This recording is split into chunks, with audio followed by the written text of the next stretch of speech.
नमस्कार. श्री स्वामी समर्थ. आपल्या शांतिवन वृद्धाश्रमामध्ये नवनवीन पाहुणे भेटायला नेहमीच येत असतात.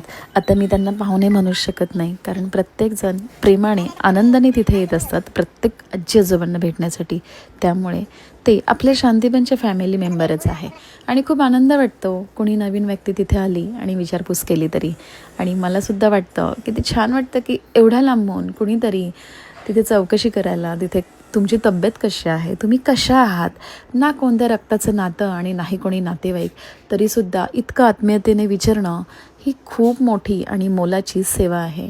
तसंच मुंबईवरनं तळेगाव दाभाडे आणि त्याचप्रमाणे पुण्यामध्ये अशा 4 बहिणी राहतात. आणि ह्या 4 बहिणींची कहाणी म्हणजे आई आणि बाबा दोघंजण आहेत.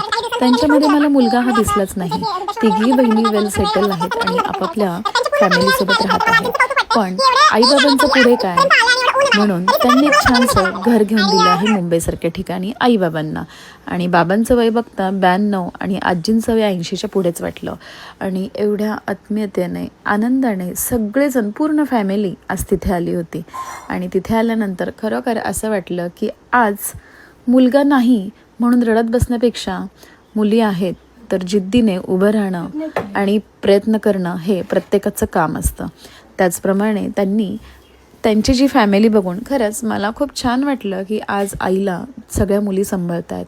अगदी घर घेऊन देण्यापासून, घरामध्ये कामाला बाई लावण्यापासून की 2 टाईम स्वयंपाक करून खायला घालेल बस, तरी पण आमची आई ऐकत नाही असं सगळ्या ताईंचं म्हणणं होतं. आता शेवटी प्रत्येकाला असं वाटतं की आपल्या हाताचं करून खायचं, ही अशीच तळमळ प्रत्येकाला असते. तसंच आजींमध्ये सुद्धा आहे. त्यामुळे काठी घेऊन चालत नाही, विदाऊट स्टिक चालतात, अशा त्यांच्या मुली तक्रारी करत होत्या. खरं तर मला हसायलाच येत होतं, कारण आजी फार हट्टी होत्या आणि बिचारे बाबा त्यांची सगळी काळजी घेत होत्या. अशी छानशी फॅमिली बघून खूप भारी वाटलं आणि असं वाटलं की खरंच शेवटच्या क्षणापर्यंत असं जगतासुद्धा आलं पाहिजे. आणि आजकाल आपण बघतोय ना, फक्त भांडणं, तेही काय तर प्रॉपर्टीवरनं किंवा आई गेल्यानंतर आईच्या सोन्यावरनं, की हे माझ्याकडे असेल किंवा ते तुझ्याकडे असेल, अशीच भांडणं बघायला मिळतात. किंवा ही बहीण तिच्याशी बोलत नाही का तर माझ्या प्रॉपर्टीचा हिस्सा मला मिळाला नाही. पण ह्या 4 बहिणी बघितल्यानंतर असं वाटलं की ह्यांच्यामध्ये किती छान बॉन्डिंग आहे. मी त्यांना प्रश्नही केला की मी आत्तापर्यंत फक्त भांडणच बघितली, तर तुम्ही 4 जणी एवढ्या छान एकत्र बघून मला खूप भारी वाटलं. त्यांचं काय म्हणणं होतं माहिती का, आमच्याकडे आईबाबांची प्रॉपर्टीच नाही आहे, आम्ही कशावरनं भांडायचं. हे पण बरोबर आहे, प्रॉपर्टी नसेल तर भांडणाचा सवालच नाही. आणि जरी असली तरी ती वाटून घेऊन किंवा ती तुम्हाला कसा यूज करता येईल ह्याचं पण त्यांनी उत्तर शोधलं पाहिजे. नुसतंच वाद घालणं आणि आयुष्यभर न बोलणं हे काय आयुष्य नाही आहे. पण त्यांची फॅमिली बघून तिथे एवढे मुंबईवरून आले, तेही कार करून आले, प्लस त्याच्याही पलीकडे सगळेजण एकत्र छान सगळ्यांना जेवण वाढण्यापासनं ते प्रत्येकाला कोल्ड्रिंक्सच्या बॉटल घेऊन आले होते. त्यामुळे कोल्ड्रिंक्स देण्यापासनं, कोल्ड्रिंक्स म्हणजे थंड नव्हत्या, अगदी साध्या पेरूचं ज्यूस होतं, डाळिंबाचं ज्यूस होतं. नाही तर तुम्ही म्हणाल आजी आजोबा थंड का प्यायला देते, अशा खूप साऱ्या कमेंट्स येतात वाईट कधी कधी. तर अशा प्रकारे कोल्ड्रिंक्ससुद्धा त्यांनी आणलं होतं, पण ते विदाऊट फ्रीजचं सगळ्यांना दिलं, त्याच्यामुळे कोणालाही त्रास झाला नाही. आणि सगळ्यात मेन महत्त्वाचं, जेवण आपण साधं आणि सोपंच केलं होतं, कारण पनीर खाऊन सगळ्यांना कंटाळा आला होता. त्यामुळे कढी, वडे, चपाती, चटणी, कोशिंबीर असं जेवणामध्ये होतं आणि पापड. तर आपल्यासोबत आजी आजोबांसोबत त्यांची फॅमिलीसुद्धा बसली. म्हणजे कोण, ताईंच्या आईबाबा, ह्या 4 मुली आणि हे त्यांचे आईबाबा. आणि 4 ज्या मुली आल्या होत्या त्यांचे मिस्टरसुद्धा आले होते. एका ताईंचे हस्बंड तिथे आले नव्हते, पण त्यांनी अगदी कोणाला काय हवं आहे, नको आहे, जेवण वाढणं, पोळ्या वाढणं, सगळी कामं केली. आईबाबांना पण जेवायला बसवलं की चला आनंद घ्या, आजी आजोबांसोबत जेवायला बसायचा. आणि सगळेजण आईबाबा त्यांचे जेवायला आजी आजोबांसोबत बसले. त्याच्यानंतर आपण स्वीटमध्ये रोज गुलाबजाम, आमरस रोज असतं, पण खाऊन खाऊन सगळ्यांना कंटाळा आला आहे. त्यामुळे कोल्ड ड्रिंक्स आणि आपण आईस्क्रीम आणल्या होत्या. त्यांनी जी अमाऊंट दिली होती त्याच्यातनं आपण आजचा जेवणाचा खर्च आणि आईस्क्रीमचा खर्च केला होता. आणि सगळ्यांना आईस्क्रीम ताईंने वाटली. प्रत्येक रूममध्ये जाऊन चौकशी केली, तुम्हाला काय हवं आहे, नको आहे. इतकी सुंदर फॅमिली बघून ना मलासुद्धा खूप भारी वाटलं की चला, काही ना काही प्रत्येकाच्या मनात एवढ्या लांबून विचार येतो की अशा ठिकाणी जायचं आणि आपण मदत करायची. मदतीपेक्षा त्यांच्या आजी आजोबांसोबत वेळ स्पेंड करणं, त्यांना हवंय नको आहे विचारणं, हे आपल्या सख्ख्या नातेवाईकांपेक्षा ती नाती खूप भारी वाटतात की जी अनोळखी आहे आणि अचानकच ओळख झाल्यानंतर आपल्याला त्याच्याविषयी आत्मीयता निर्माण होती. हीच खरी नाती.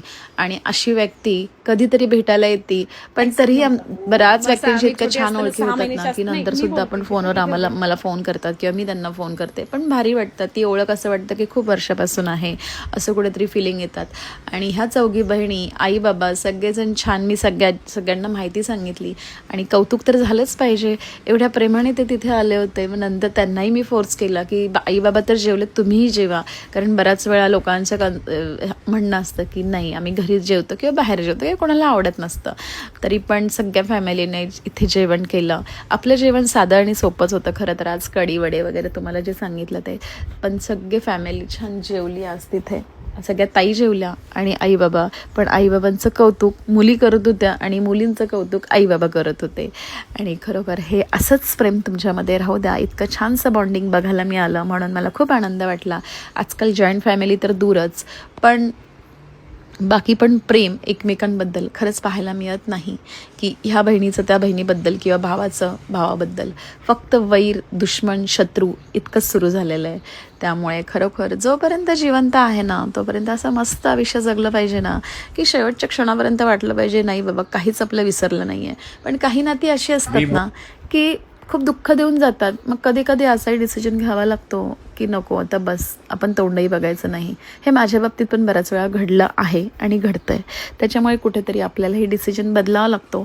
मलाही जॉईंट फॅमिली खूप आवडते, पण काही अडचणी आयुष्यात इतक्या निर्माण होतात की असं वाटतं ती नातीच नको. असं कुठेतरी इमोशनल होऊन तुम्हाला सांगते की असं वाटतं बस आता काही गरज नाही, कोणत्या माणसांची गरज नाही आपल्या आयुष्यात. आपण एकटे आहोत बस. कारण वेळेला कोणी खायला घालायला येत नाही आपल्याला, हे तेवढंच महत्त्वाचं आहे. पण कधी कधी अशी नाती बघून पण असं वाटतं आपल्याला का नाही, आणि आपल्याला आहेत तर ती अशी भयानक आहेत की ती समोरच नको आपल्या. पण छान वाटलं मला ह्या पूर्ण भावे कुटुंब, चौघी बहिणी आणि सुधा आजी, त्यांचे मिस्टर जे मुंबईला राहतात आणि त्यांच्या मुली चौघीजणी. खूप छान बॉन्डिंग. त्याच्यानंतर त्यांनी आईस्क्रीमचा स्वाद घेतला आमच्या सगळ्यांसोबत, जेवण केलं. असं छान आनंदी होऊन फॅमिली गेली. आणि एवढं वय असतानासुद्धा आज ते आपल्या आजी आजोबांना भेटायला आले. हे सगळ्यात महत्त्वाचं आहे. आजकाल आपण बघतोय वयोमानाप्रमाणे साहजिकचे प्रवास करणं शक्य नाही होत प्रत्येकाला, पण आज आजी चालतासुद्धा येत नाही, गुडघे दुखतात तरीसुद्धा प्रवास करून इथपर्यंत पोहोचल्या.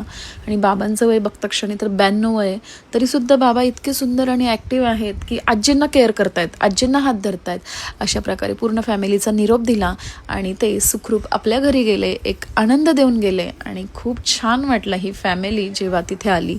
तर अगदी मनापासून धन्यवाद. हा व्हिडिओ आवडला असेल तर नक्की लाईक करा आणि तुमचाही दिवस पूर्ण शांतीबनमध्ये घालवण्यासाठी कधी येत आहे नक्की सांगा कमेंट्स करून. बाय.